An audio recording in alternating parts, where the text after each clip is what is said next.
استحاله الناس تمثل بالسكينه الاصليه.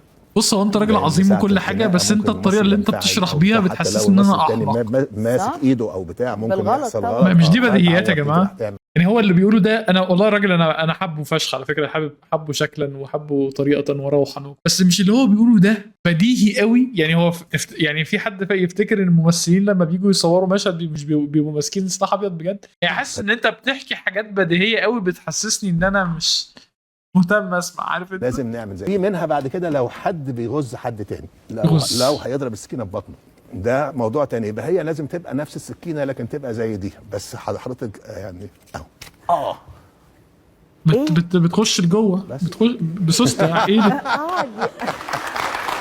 السلاح.